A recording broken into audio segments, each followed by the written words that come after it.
3 monks were jailed by the authorities in August for the alleged involvement in the self-immolation in March. The monks have been protesting about the erosion of Tibetan culture and their treatment by the Chinese authorities. They are also angry at Beijing's refusal to engage with Dalai Lama, who is Tibet's exiled spiritual leader. The Chinese authorities have accused him of encouraging self-immolations in Sichuan. Tibet's government in exile in India has strongly denied this, accusing China of pushing Tibetans towards desperation. Syria unrest activists say 20 killed in Homs.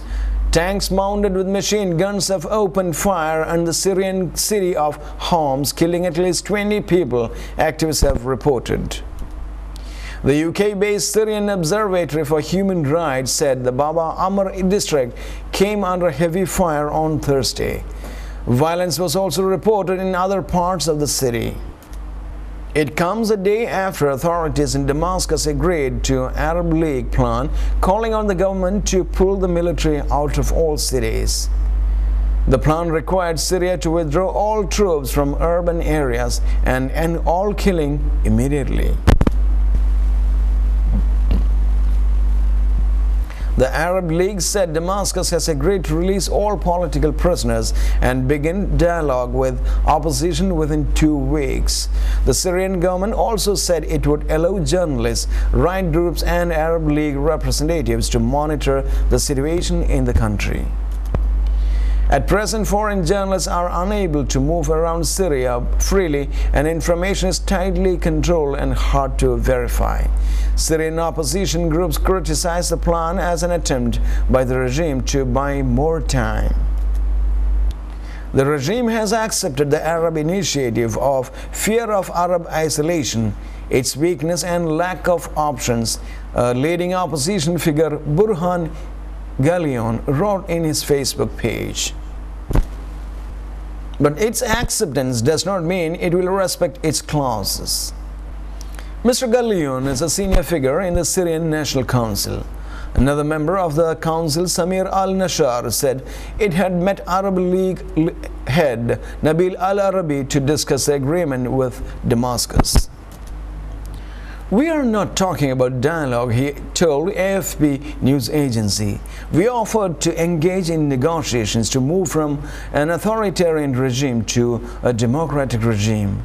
And we asked that Bashar al-Assad should resign. Honduras arrests 176 police in corruption purge. A total of 176 Honduran police officers have been arrested in a purge against corruption and organized crime, the authorities there say. The Security Ministry said the officers were suspected of offenses including murder, kidnap, and drug dealing. The arrests follow public outcry over the release of 4 policemen accused of murdering 2 students. Earlier this week, President Porfirio Lobo sacked his top police officials and deployed troops to combat crime. We have to get rid of the rotten apples in the National Police, Mr. Lobo said on Wednesday. The Congress has begun debating over a new law to reform the police force and tackle corruption. Michael Jackson, Dr. Conrad Murray cases go to jury.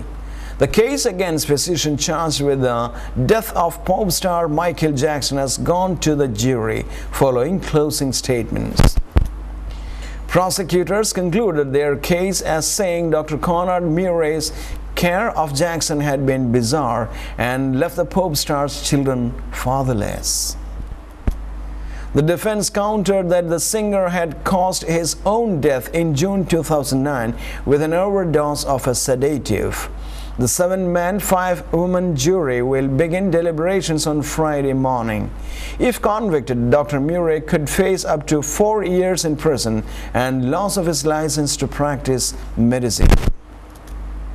During Thursday's closing statements after the nearly 6-week trial, the prosecution projected images of Jackson's grief-stricken children on a giant screen. Daquilo que qualquer país democrático faz. Na hora que cidadão pede. Brazil only did what any democratic country would do.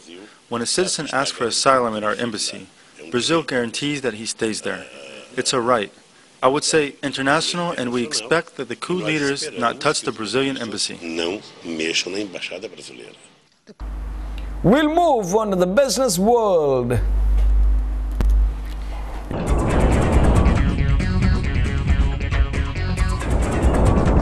G26 solutions to debt crisis. The G20 leaders are set to continue their talks on Friday as they seek to find sustainable solution to Eurozone debt crisis. They are expected to discuss ways to increase the firepower of the International Monetary Fund, IMF. The hope is that increased resources will help the IMF to support struggling Eurozone economies such as Greece. There have been also calls for financial firewall to protect vulnerable economies such as Italy. The US President Barack Obama said on Thursday that resolving the Eurozone debt crisis was the most important aspect of our task over the next 2 days. The second day of the G20 meeting will also see the Greek Prime Minister George Papandreou face a confidence vote in Parliament. The opposition as well as several government MPs have called for Mr. Papandreou to quit after his decision on Monday to hold a national vote sparked turmoil on financial markets and upset his German and French counterparts. Welcome to the world of science. Simulated Mars mission to land back on Earth. 6 men locked away in steel tubes for a year and a half to simulate a mission to the Mars are set to end the experiment. The Mars 500 project undertaken at Moscow Institute was intended to find out how the human mind and body would cope on a long-duration space flight. It's a venture that has fascinated all who have followed it around the globe. The study even saw 3 of the men carry out a pretend landing on Mars, donning real spacesuits and walking across enclosed sandy yard.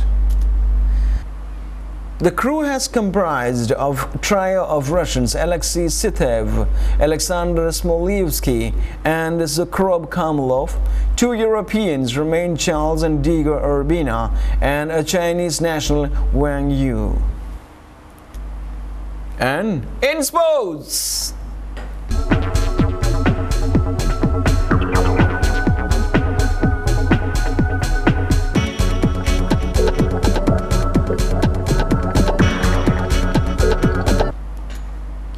"50 NBA players considering dissolution of union.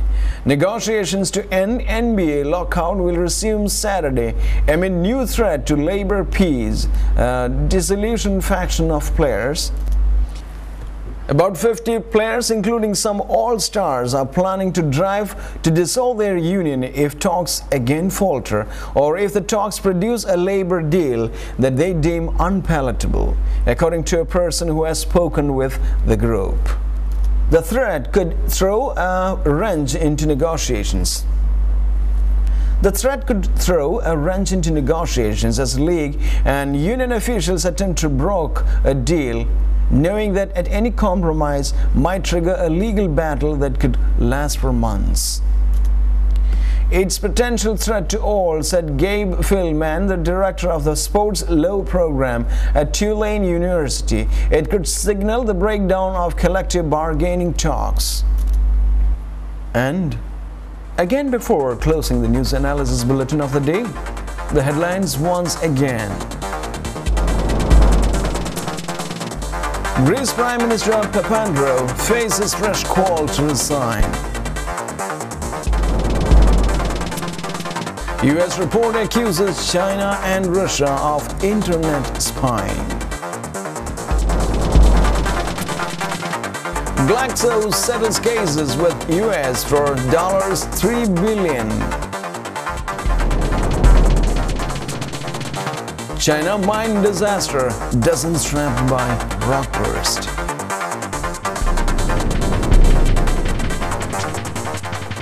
Tibetan Buddhist nun burns herself to death in China. Syria unrest, activists say 20 killed in Homs. There we end today's bulletin of news analysis. Be with us in the coming weeks too and be informed. Thank you.